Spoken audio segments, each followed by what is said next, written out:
Hello and welcome to the gameplay cast review for the adventure sandbox game Minecraft. Created by Markus Persson and Mojang Studios, the game originally released in 2011. The company and game were then purchased by Microsoft in 2014, and with over 300 million copies sold, it is currently the best-selling video game of all time. Believe it or not, I played the original alpha all the way back in 2009 while at university, though I have long since lost that account, along with the second account I bought, so I'm now reduced to playing via Game Pass. But hey ho. Anyway, for anyone who is not familiar, Minecraft is essentially a giant sandbox world filled with blocks known as the overworld.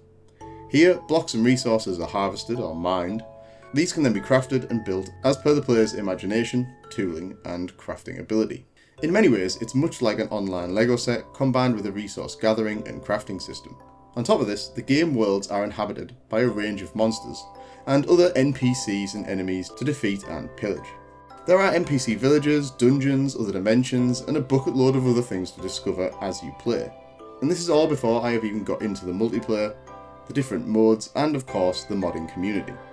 However, it's now time for the all-important question: should you buy Minecraft? Well, I think the 300 million copies sold should have already answered the question. Yes, of course you should. Keep watching to find out why, and to see Minecraft's score out of 10. As with all sandbox style games, creative freedom and expression are the core concepts of the game. Oh, and just as an FYI, I'm doing this review as someone who plays exclusively on survival, as anything else is heresy. What this means practically is you will spend a lot of time mining and looking for resources, in order to create the buildings, tools and equipment you need. This can be as grindy or as adventurous as you like. Personally, I always build a corridor down to the bedrock just as something to do. Gets you a lot of blocks and resources, and you might find something interesting along the way. Alternatively, you can go out exploring for villages or dungeons and find the game's rare items and resources that way. The best bit about all of this is that you can make your home base literally anywhere, and as complex or as basic as you like. Your imagination and time are the only really limiting factors, outside of the upper and lower build limits. And believe me, this is a game that can make hours feel like minutes.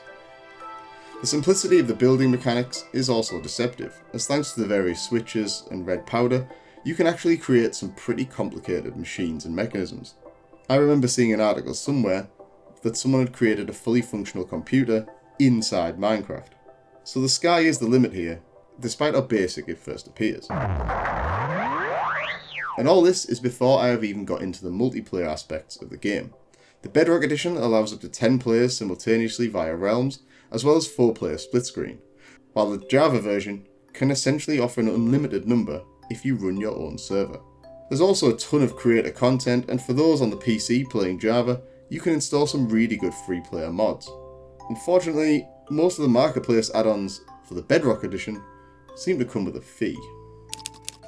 The game really only has two main issues. The first is not the game's problem, but it's the player's imagination.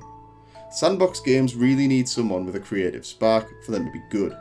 And at least here, you don't have to lone wolf it. The multiplayer option allows for some solid group play, so as long as you have one chief Imagineer, the rest can work to their design. The second main problem is that as beautifully simple as the building mechanics are, the combat mechanics, in my opinion, are extremely lacking. There is certainly a knack to getting it right, but combat rarely left me with a sense of satisfaction. I was mainly just relieved following each battle.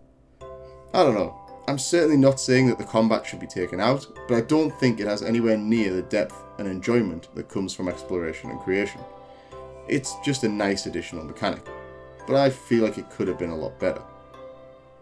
My final complaint is the state of the game in terms of its quality of life features. For example, the vanilla version doesn't even have an auto sort for your chests and inventories, which at this point just seems ridiculous. You can use mods to correct this, but many of the best ones come with a cost, which for some pretty obvious and basic elements, it's just annoying. In many ways, it's quite difficult to review Minecraft, as a lot of it really depends on how creative and imaginative you are as the player. This then is simultaneously the game's greatest strength and its greatest weakness, as the creative freedom to make your own world and fun is really down to the player, as there's literally no main narrative. For me personally, this isn't really a downside, as I have spent many hours dedicated to the creation of underwater bases, lava castles, and basically whatever and wherever the latest whim of my imagination takes me. I find this aspect of the game to be immersive and fun, but I can see how someone of a less creative persuasion may find the game a tad dull and directionless. That, however, is where the game's many mods and multiplayer comes in, and really here there is an almost limitless potential. You can even buy a Realms subscription and have your world hosted 24/7, so you and your friends can always get some time in on your current project without the need for the world host to be online. All that said, I stand by my critiques, particularly around the vanilla Bedrock version of the game. Without a doubt, it's a much more developed game than the alpha I played all those years ago, but there's a lot of easy quality of life improvements that could have been made, but here Mojang and Microsoft have just sat back to let modders do the work for them. Equally, as masterfully simple as the game's mechanics are in a sandbox and building sense, they don't always lend themselves to a satisfying experience in other aspects, particularly combat, which at times can be incredibly tedious. Moreover, the cost associated to the better marketplace content is a bit frustrating and drags the score down.